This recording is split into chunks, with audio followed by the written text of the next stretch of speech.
There we go. There we go. Okay. So I want you to find that pressing, so it's even, but you're making an indentation. Got that? Just all the way. So go back and forth and get just a few short times. That's good. Now, yes, that's it. One, and then a half.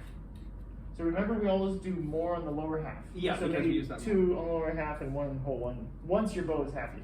That's the idea. That's what it should feel like. Yes, that's it. Bam. Okay. Wow. I'll take sharp and flats, let you hand frame. Okay, let's do a few scales. So you worked through all 12 this week? I said the last 2 weeks? Yeah. Okay. Again, why don't you turn a little more, because I want you to be able to see your left hand. I can keep turning this depending how far you want to get. Oh, it's in there. I'd have a question about the hand frame. Yes. So like, when should I be doing this, like no matter what speed I'm playing? Because I noticed that it's a lot harder to do when I'm playing a lot faster. Oh, okay. Let me give you one little exercise I was just doing with Eliana and see if that makes it, more sense that way. So I was just doing a simple hammer on, but the idea is we're just going to be using your dead weight, slapping it on. So 1, 2, 4. Yeah, yours looks good already. So as long as you're using that sort of relaxed weight, so we're not gripping, we're using the relaxed weight, then when you get to fast passages, if you can maintain that general shape, you're going to be more efficient for I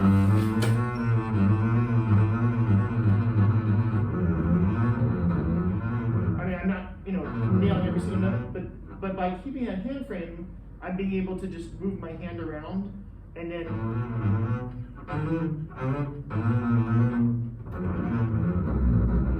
if I were letting my hand go back every time, then I'd have to keep opening and closing. So that's why I think of it as the most efficient starting place.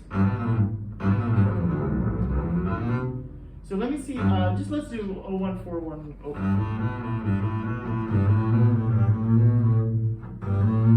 Just 014s. Don't worry about 2. Yeah.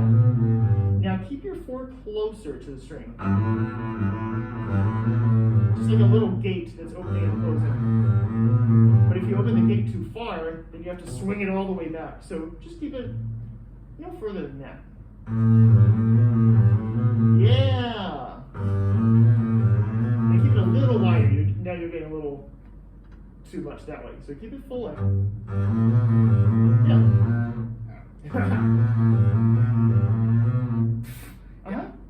That's it, yeah. Okay. So I think it's just going to be slowly building up some speed on that stuff. There is one, I'm not going to do it this week, but there's an exercise we can do that gets called Max's Magic or Rings thing. It's named after Max Dimoff, who's principal in Cleveland. But he sort of learned it from somebody else too. So the exercise is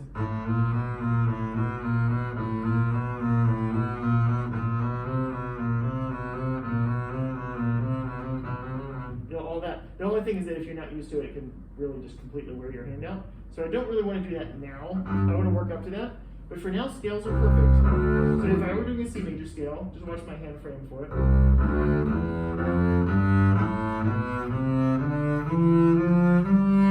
Even in third position, there's a...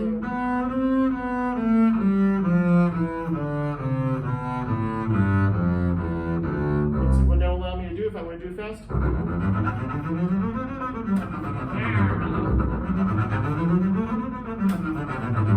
Okay, I'm not warmed up.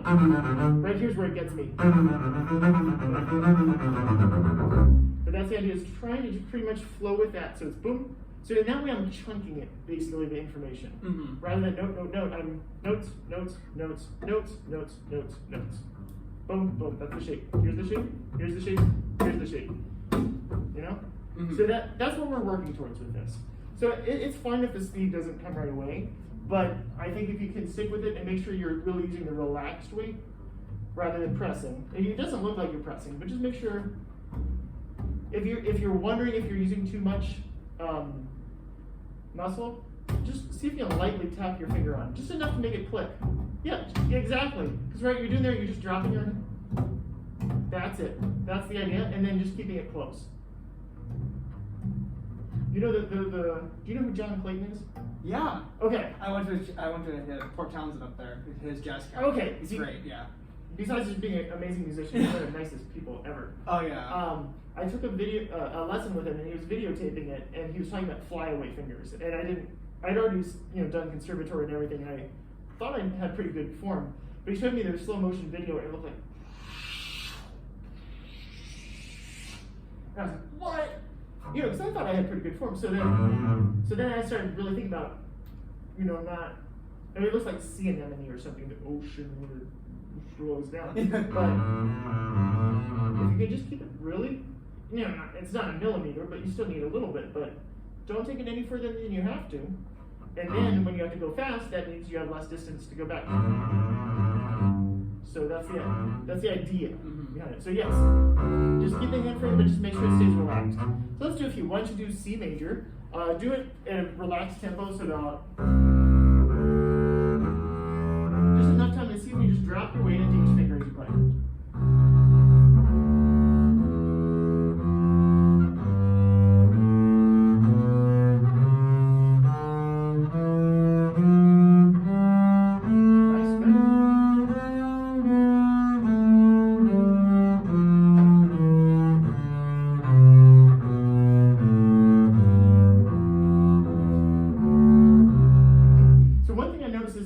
Finger tends to collapse down here. Is it possible to keep it curved without too much extra force? So watch your left hand. Oh, see right there. Oh wow. Did you know that was happening? Again, turn your base a little bit more so we can all stand over. Just stare at your left hand this whole time. Yeah. Right there, collapsing. Yeah. Right there, wait, right there, 2 and 4 together.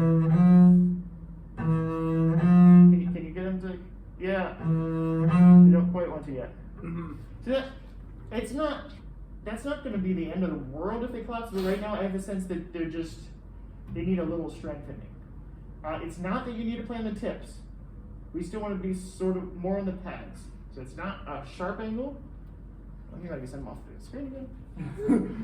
It's not a sharp angle here, but it's just enough so that you keep, yeah, exactly. I had persistent, where was my collapsing happening? I think I was doing more up here. I do actually intentionally collapse in thumb position at times so I can get more pad on, especially for a thick vibrato, like that. But if I'm doing fast stuff, I want the ability to keep them curved.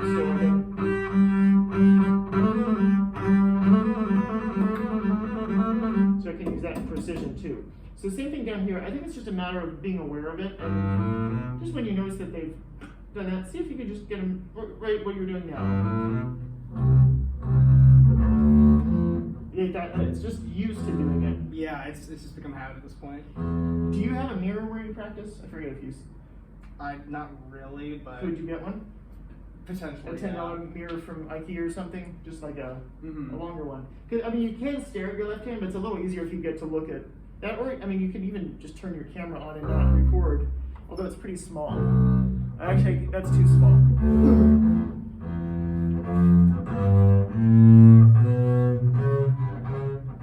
Now I want you to do one other thing here, because I want to make sure though that you're not suddenly starting to grip to make up for that. So can you just tap your first finger on a note and keep it around? That's great. Now tap 1 and 2 together. That's it. That's all I want. Yep. That's a good angle. Is it a slight different angle, or is it just keeping it from collapsing? What's the... For some reason it's easier with 1 and 2, but just one, it's, yeah. One's a little trickier. Yeah. Again, just tap it, just gently. There you go. So this isn't something you have to fix overnight, but if you can just, over the next few weeks, just be aware of it and see when possible, especially if you're doing slow stuff in orchestra where you're waiting for the violas to learn their part or something. You could just lightly just hang out, do this, just see if they can keep it, try a different position, see if it can keep it around this. Cool. Let's try a different scale. Let's try B flat. Then turn a little bit this way, okay? There you go. There you go.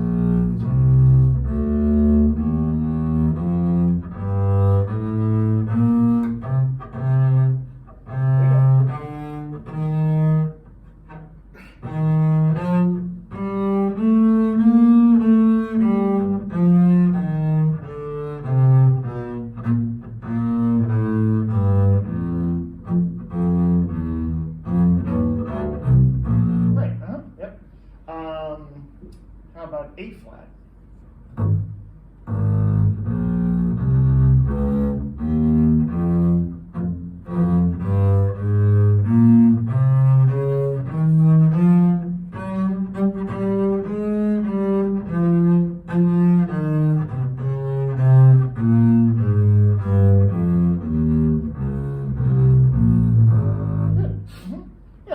So just keep working on through the scales. We did all 12 last time? Mm. Maybe. Yeah, I went through the just, like 1 day sharp, 1 day flats. Yeah. Let's actually slow them down a little bit so you can take a little more time, because I want to make sure you're doing slowly and feel. I mean, you pretty much have them, but there were just a few places you're like, oh, right. And I want it to just be super smooth. So let's just pick sharps this week. Just sharps this week. And I would say do 2 scales a day, but do it several times. Make sure it's really secure. That way, it'll also give you a little time to think about your hand position. And again, you don't need to freak out about the hand position. It's not like, but just we'll just gradually just work that in. Today is the 13th. 13th. Okay, thank you. So we'll do sharps. And yeah, that's definitely what I want to keep in mind. Is this finger thing is not gonna change overnight. Yeah. Just something I gotta. None of this stuff does, but we'll just gently sort of mix it in. Let's look at that McCormick exercise, the bowing one. For there.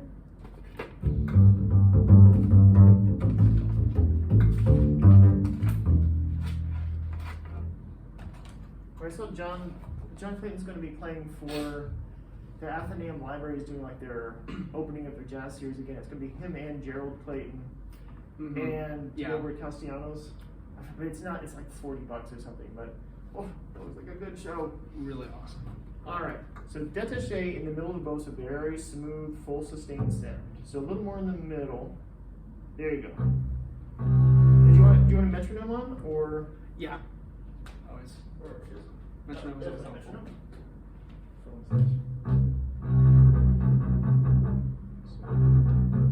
Did you practice it that way with the metronome? Yeah. Don't want to throw you off if that wasn't. That's the 8th note. That's it.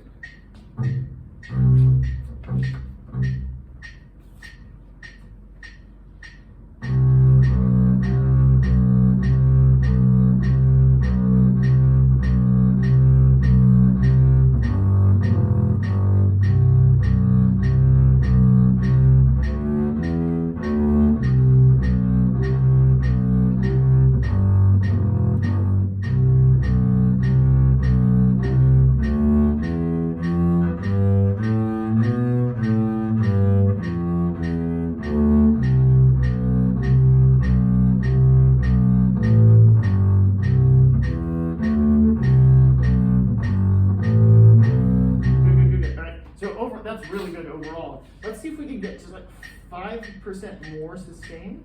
So, it goes all the way to the end of note. And everyone, and especially because string changes, string crossings sometimes get a little like that. Again, this is just being nitpicky, but that's what this is for. So, when you have a string crossing, see if you can hold it to full length and then. So just keep going from where you stopped here, but see if you can just keep them even that much longer.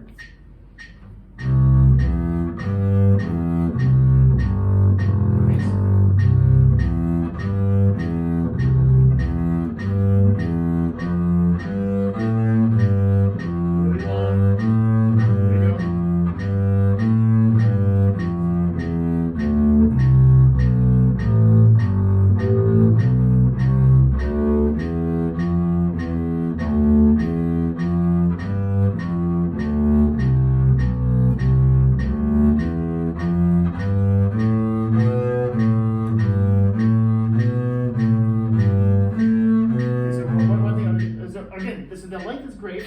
The one place that's getting away from you is and you're playing on spiros, so they tend to slip a little bit. And especially in G, it's slipping on you a little bit. Try 10% slower bow. Just keep the sound a little more concentrated. So still in the middle, not in front of the middle. Just lean into the string a little more and even a little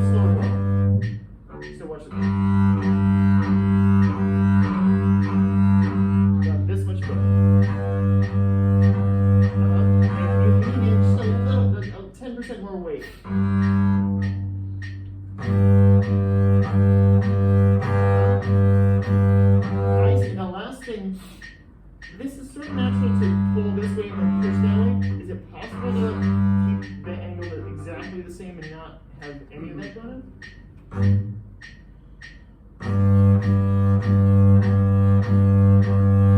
That's good. Now using a slower bow though. Think of a more concentrated bow.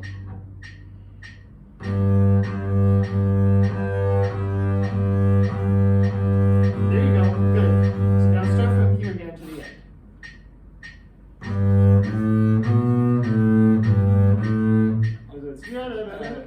Sorry, this measuring. Okay.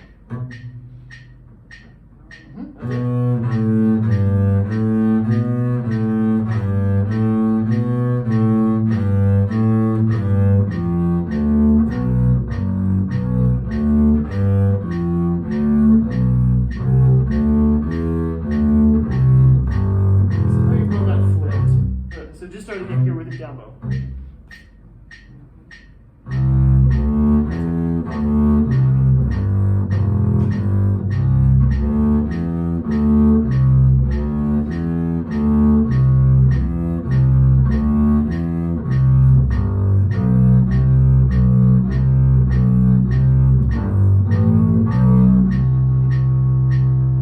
Nice, good.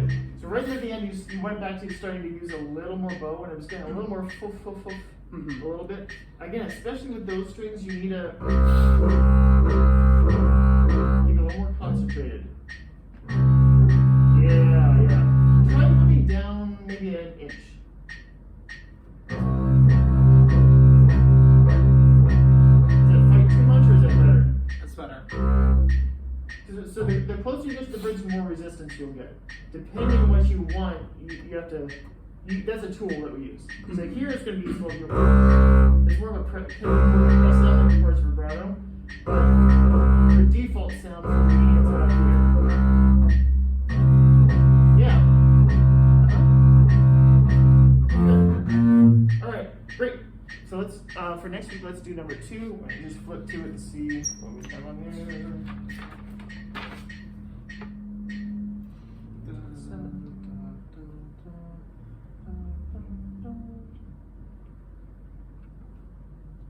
So this is going to be,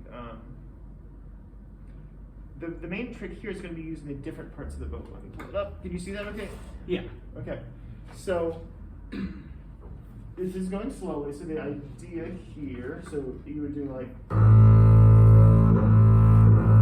upper half, and then the quarter takes you back to the lower half. And then the long bow takes you to the upper half. See, so because since we're using even bow speed, if you do twice as much, it'll take you up here, and then half as much will take you back and forth, and then it'll take the full bow to get back to here. So try this prep exercise. You can do it on any note, but if you want to do, here's yours B and D and G. So just sort of like 1 and 2. Now I'll take you back to the fraud. Now try the D string. That's it. That's it. All the way back to the fraud.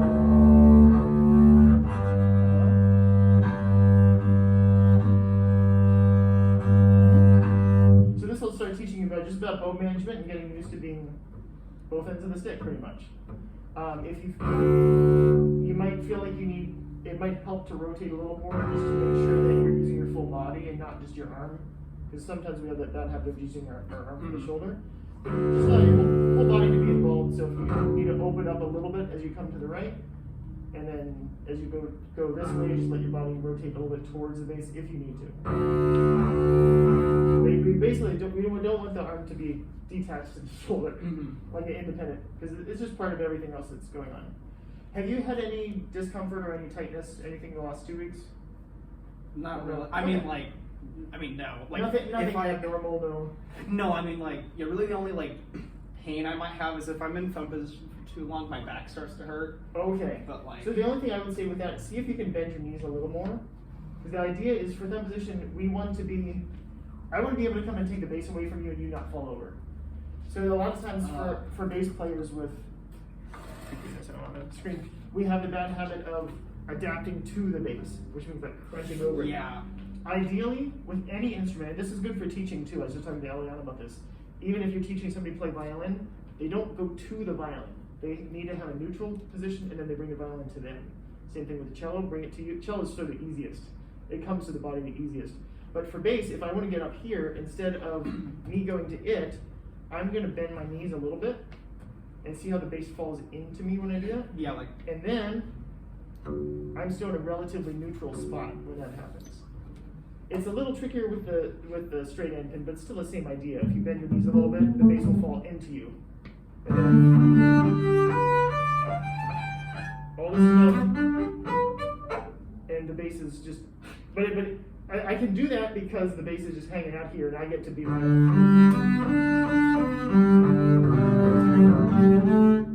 Yeah. So okay. again, so if I took the bass away from you, it would still feel like some people call it like martial arts or something. They call it sort of like monkey pose, where you're sort of letting your arms hang. But it's a very grounded, strong position. Your weight is boom. You know, you're here. You're bringing something to you. Yeah. So see if, as much as possible when you're playing the bass, think about you're keeping a strong body position. Whether standing, you bring the bass to you. You don't lean into it. You bring it to you. And same thing with no position. Just drop your knees a little bit and let the bass come to you. Mm-hmm. Yeah, there it is. Yep. Cool. Someday you might want to mess with the bent end pin. Mm-hmm. I have this one we can fool around with sometime. But what it does for me is it frees me up. The balance is more similar to sitting. So instead of usually the bass would have to be about here to be perfectly balanced. Or if it's here, I'm having to hold it with my thumb, right? Mm. But with the bent end pin, what it does, it changes the center of gravity. So look. And so now the bass is pretty much just hanging out here. So as I'm shifting and doing all that fast stuff, there's no weight on my thumb to speak of. Mm-hmm. And as I go up here, it's a very small transition into thumb position. It's very light. I just bring I don't have to suddenly change the angle here. Mm-hmm. It's a little more fluid. So it takes a little while to get used to because it's going to feel like it falls forward. You actually have to let the bass lean back a little more. Mm-hmm. But I know several players, including jazz players, who, after they actually messed around with it for a while, it just felt so liberating. Yeah, my teacher, Gunnar Biggs. Oh, I forgot. Yeah. You've been around before. Yeah. Okay. Okay, watch the time. And so we're going to do the Vance. Okay, let's look at the Vance. Position. 2. McCormick.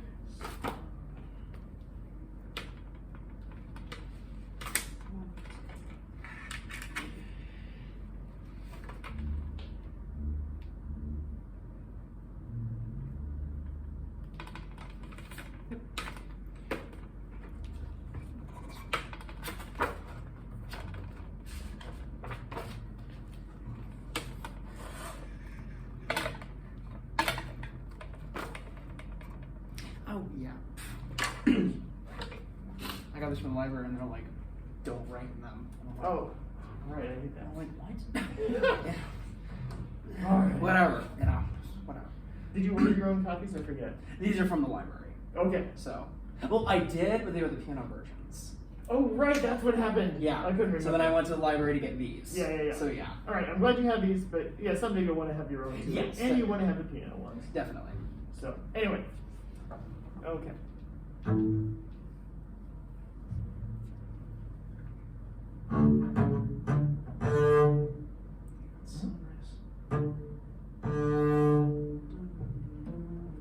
you see the cut?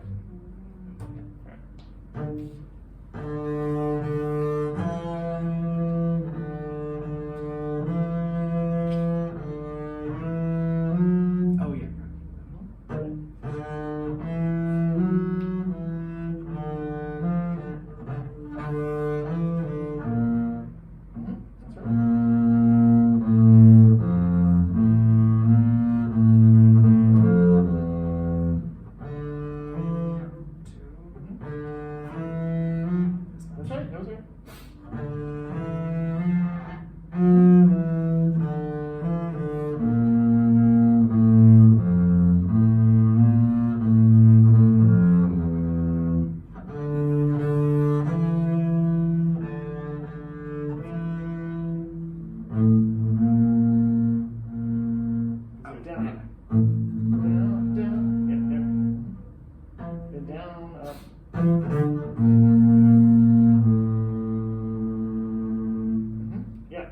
Alright, so the pivot's still sort of Yeah.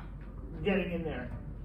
One thing when you're playing, you still tend to bend over your bass a bunch. I'm glad it's not hurting now, but I'm afraid at some point, as you get to be my age, your back will start not agreeing with that. So as much as possible, we might need to make that bass tall. This is the problem, is that looks about right, but this looks too far away from you. So it's almost like this might be on the big side for you, or you might need to put it up a little bit more just to make up for the difference. I mean, every bass and body has to, you sort of match them up differently. Wait, put it back in playing position. So you have the corner pretty far to the left of your navel, right? Mm-hmm. What happens if you bring it more towards the middle? Yeah. Does that feel really weird? Is it putting you too far behind the strings? On the right?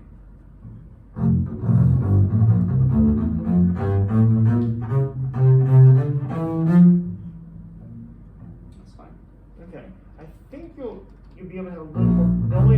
As long as you can keep a relatively neutral left hand. I don't want you having to do this. Oh. See, so for me, having it more towards my navel and opening it up a little bit more allows me to have more of a neutral left hand, wrist. Because right now you still have that angle there, and I want to see closer to this. Yeah. Yeah. Exactly. So maybe just experiment with that a bit. I'll experiment with that. Maybe try putting the endpin out one more notch. You don't have to do that now. But yeah, as far as our tendons work, this is the best position. As soon as you do this, it shortens them a bit. Yeah. And then if you add on a heavy practice schedule and some tension that makes your shoulders go up, that can be tendonitis here. Mm-hmm. So just a general thing. All right, so pivot. Yeah, so keep working on. It's the.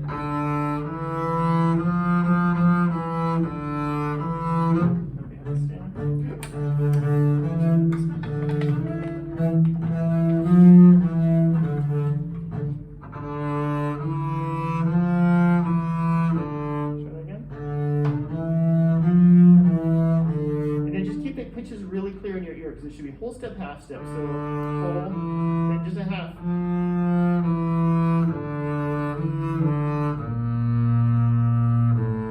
Like that.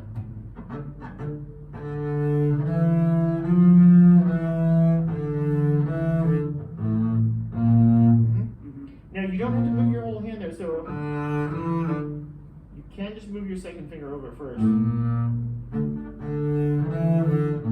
There, and then bring your first finger after the second lands. Okay.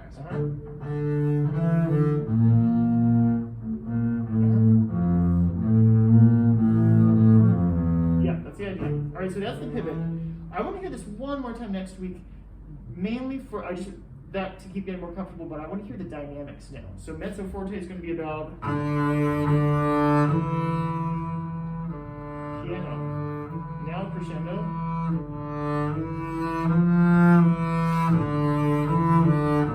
Now just mezzo forte. So now that you have Rosin, you can play it easier. Now pianissimo. The crescendos within pianissimo. Mezzo forte.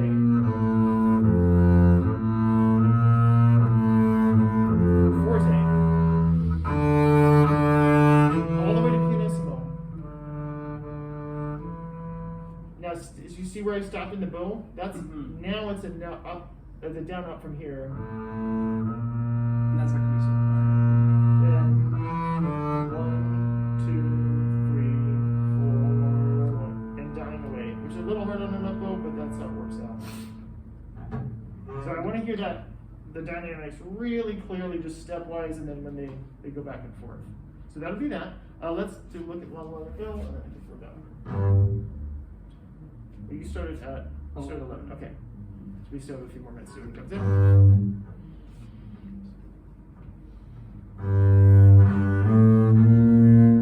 Does it make it?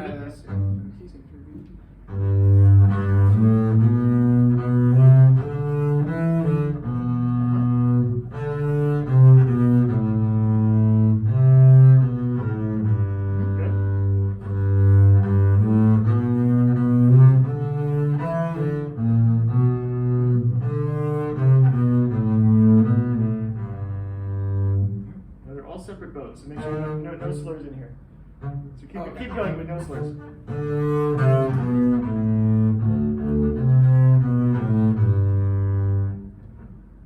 Maybe it's slurred. I still. Yeah, you're waiting to slur the eighth notes. Just do it one more time. Okay.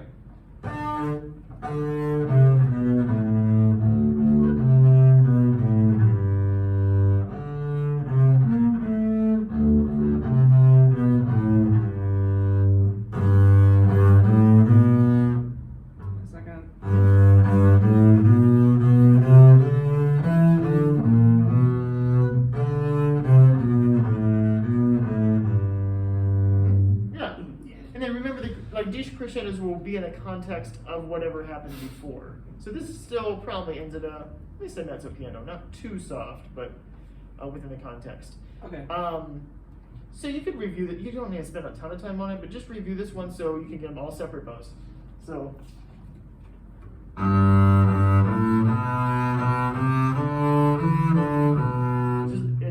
It's back and forth. I heard you adding the dynamics. That was good.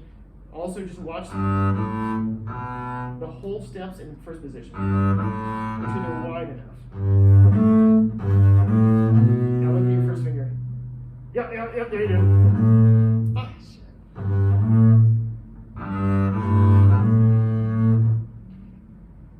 Whether or not it collapses, what you did the first time is you almost did a bar, which makes it really hard. You had it probably on the D string. Yeah, as long as you keep it on the G string itself, you'll be okay. And then we'll work at strength.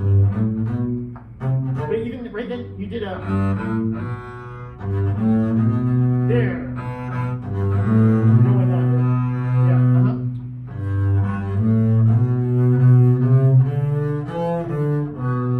Good. I mean, I know you can hear it. You fix it right away, but I just want to make sure those are just super stable. Yeah, not to go.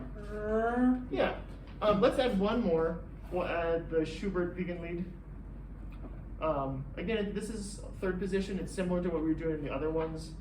You could just review these. It's not. You don't have to spend a ton of time on them, but I just want to make sure those are stable. But just add this on.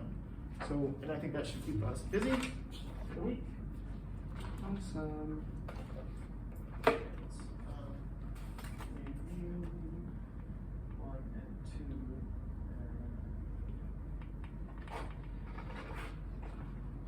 2. All right. Any other questions for now? I think I'm good. All right, great. Thank you very much. Very well. And then just remember to post let me have the link to the video by Wednesday at noon. So you can keep on top of all that.